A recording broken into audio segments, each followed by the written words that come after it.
Just getting more information, and this is via my colleague Kieran Gilbert, that the understanding is Brendan O'Connor set to shift to defence, Richard Marles going from the defence portfolio to employment and possibly other areas as well. So a bit of a larger portfolio, remembering he is the deputy leader. So some changes afoot. That adds to Mark Butler, of course, leaving the portfolio, the climate one, much debate there.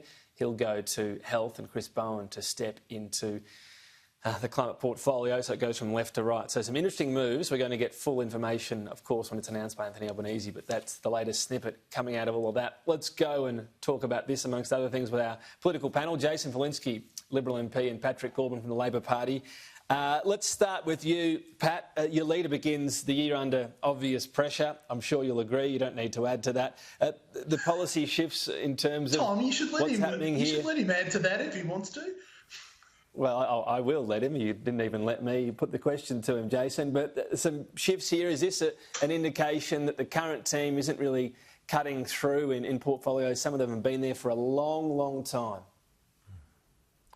Well, we always said that, and Anthony always said that he'd reshuffle after the Prime Minister did his reshuffle at the end of the year. So we're doing exactly what we said we would do more than a month ago. So, of course, as we head to what is likely to be an election year, you're going to want to make sure that you've got the people in the best position to take it up to the government in each of those portfolios.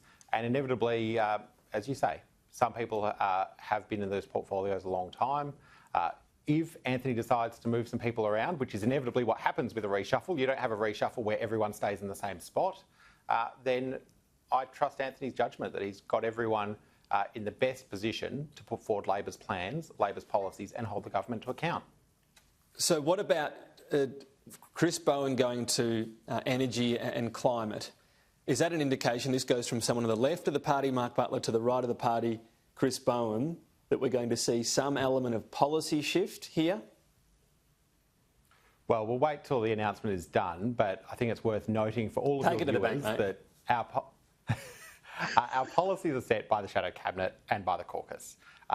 Of course, anything that is put forward is not just shadow ministers out on a whim doing their own thing. They do it through a consultative process. I've got a lot of respect and time for both Chris Bowen and Mark Butler.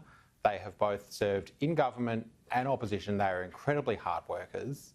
I'm sure that if there are shifts amongst those portfolios, there will be a much more orderly transition of power than what we've seen in the United States in recent weeks.